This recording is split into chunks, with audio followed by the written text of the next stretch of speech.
কুমিল্লা 4 আসনের আপনারা জানেন সেখানে একটা রাজনৈতিক দলের নেতা মারাত্মক হুমকি দিয়েছেন যে আমাদেরকে ভোট যিনি দেবেন না, যারা দেবেন না তাদের হাত পা ভেঙে দেব, তাদের ঘর বাড়ি জ্বালিয়ে দেব, তাদের উপর আক্রমণ করব, একদম যাচ্ছে তাই কথা বলেছেন, যেটা একদম সুনির্দিষ্ট ভাষায় ক্রিমিনাল অফেন্স। এটা তিনি বলতে পারেন না, কোনো দায়িত্বশীল ব্যক্তি কথাটা তিনি বলতে পারেন না। কিন্তু আমরা বলেছি ইসিকে এই সমস্ত বিষয়ে আপনাদের তাৎক্ষণিক পদক্ষেপ নেওয়া উচিত। এই ধরনের ঘটনা এবং এই ধরনের উস্কানির কারণে বিভিন্ন জায়গাতে হামলা হচ্ছে, বিভিন্ন জায়গাতে একটার পর একটা দুর্ঘটনাগুলো ঘটছে, তাদের নেতাকর্মীরা উৎসাহ পাচ্ছেন।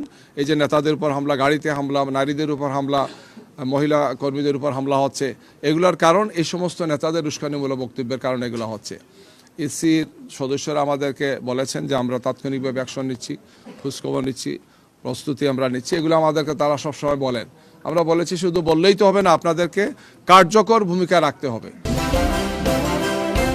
বাংলাদেশের নাম্বার 1 স্টিল বিএসআরএম।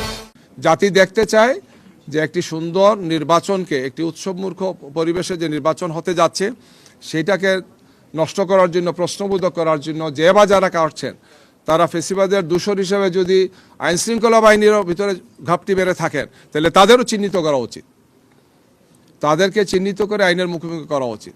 আমরা এর সাথে আরও কয়েকটি বিষয় তাদের দৃষ্টি আকর্ষণ করেছি, আপনাদের সেটা বলতে চাই।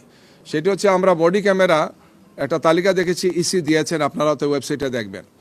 কিছু কিছু আসনে অস্বাভাবিক বেশি, কিছু কিছু আসনে অস্বাভাবিক কম।